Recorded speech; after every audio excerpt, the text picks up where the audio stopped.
So this lab explores conjugation. Now, conjugation is one of 3 different mechanisms by which bacteria can achieve something called genetic recombination. A genetic recombinant is a cell or an individual or an organism that has combined their original DNA with some new DNA from another organism.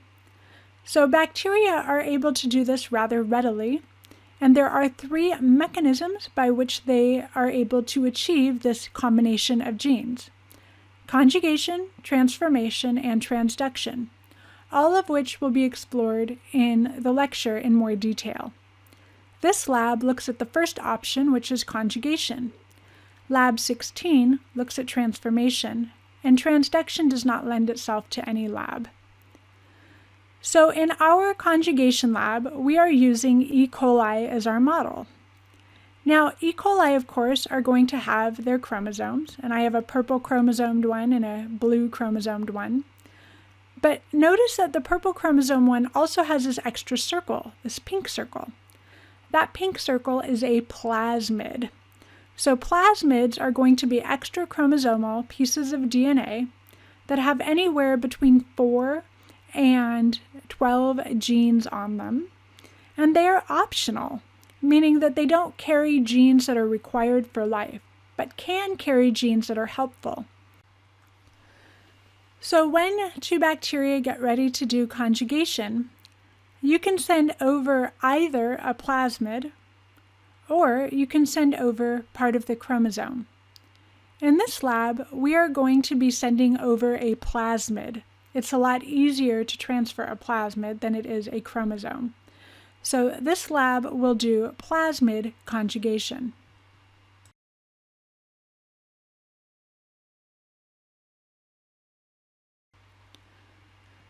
Okay, in our particular model, we are going to use a plasmid that is called the F plasmid. So there are actually many different types of plasmids, and they all get names. This one is called the F plasmid. Now, F stands for fertility, which is really strange because there is no sexual reproduction here. But that is what F stands for. It's not something you'll be tested on, but I did want you to know that it does stand for something. But more importantly is that the F plasmid is going to contain a particular gene. And the gene that the F plasmid carries is called the F factor. So the F factor is a gene that allows that bacterium to synthesize a conjugation pilus. So a conjugation pilus is required for conjugation. So any cell that carries the F plasmid is known as an F plus cell. So we write an F and then we put a superscript with a plus sign to denote that yes, they in fact have the F plasmid. So our purple cell is F plus. If a cell lacks the F plasmid, they are denoted F minus. And just really quickly, I want to point out that this plus minus designation is really common to denote that a cell has that feature or not. So you'll recognize HIS plus and HIS negative from the Ames test in lecture 5F.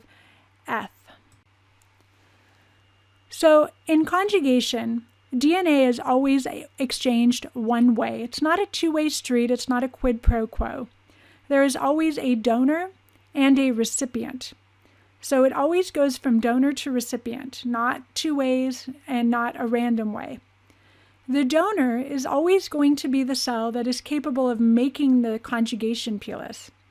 And for reasons that even I don't understand, the recipient must not be able to make a conjugation pilus. So in our examples, the donor is going to be F plus, obviously, because they make the conjugation pilus. And the recipient is going to be F minus because they do not have a gene that allows them to synthesize a conjugation pilus. So sometimes this is referred to as F plus to F minus conjugation. And so that is what we are doing here. We are going to do conjugation between the F plus, which is going to donate a copy of its F plasmid, to the F minus or the recipient cell. Now briefly, let me draw out what this conjugation is going to look like. So the F plus cell is going to synthesize its conjugation pilus, it's going to make a copy of its plasmid, and then it's going to send that plasmid over to the F minus cell. So it's going to travel through that conjugation pilus into the F minus cell. Now, it might not have escaped your notice that once that happens successfully, the F minus cell is not F minus anymore, is it? It is now an F plus cell. So if the recipient successfully takes on that plasmid, it is now going to be an F plus cell.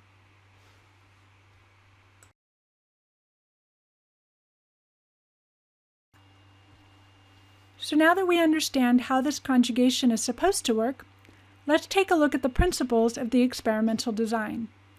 You might recall that you were asked to pick up 3 plates, an S plate, an A plate, and an S plus A. S stands for streptomycin, which is an antibiotic. A stands for ampicillin, which is a different antibiotic. It turns out that we can actually take this powdered antibiotic and mix it with our media when we make agar plates. So the S plate is typical nutrient agar, but it has streptomycin embedded in it. Likewise, the A plate is typical nutrient agar, but it has ampicillin embedded in it. So if you are a bacterial cell,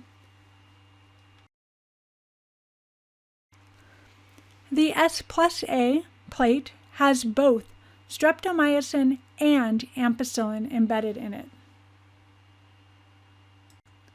So how are these used in our experiment? Well, let's come back up here to our F plus cell, which of course has the F plasmid. And I'm going to redraw that F plasmid and blow it up. Now we know, of course, one gene that is carried on that F plasmid is going to be the F factor, which synthesizes the conjugation pilus. But another gene that has been engineered into that F plasmid that we're using is a gene that allows that particular cell to be resistant to ampicillin. So we call that gene the ampicillin resistance gene. Well, so what does that mean? That means if I take some of that F plus culture and I plate it on an agar plate that has ampicillin embedded in it, it's still going to survive because it carries a gene that allows it to evade ampicillin and therefore grow. So we expect growth when the F plus is plated on the ampicillin plate. However, there is no gene that allows F plus to be resistant to streptomycin. So when F plus is plated on the streptomycin plate, we expect no growth because streptomycin is going to kill the F plus cells. Let's look at the F minus cell. The F minus cell does not have a plasmid, but it does have a chromosome. And the chromosome for the F minus cells that we have carry a gene that make them resistant to streptomycin. So it turns out that when we plate this F minus culture on streptomycin, or the S plate, it's going to grow because it can evade streptomycin's antibiotic and therefore continue to thrive, grow, divide, and create cultures. But F minus is not resistant to ampicillin. So when I try to plate my F minus culture on ampicillin, it won't grow. So here we have 2 cultures, one that is resistant to ampicillin, that's F plus, and one that is resistant to streptomycin, and that's F minus. Well, what would happen if I were to take my F plus culture and plate it on the S plus A plate? There would be no growth. Sure, it's resistant to ampicillin, but streptomycin still kills it. And the same is true for the F minus. If I take the F minus cells and plate them on the S plus A plate, they also will not grow. Ampicillin will kill it, whereas it would survive streptomycin. So the point is that neither the F plus nor the F minus cultures independently will grow on the S plus A plate. But what if conjugation happens?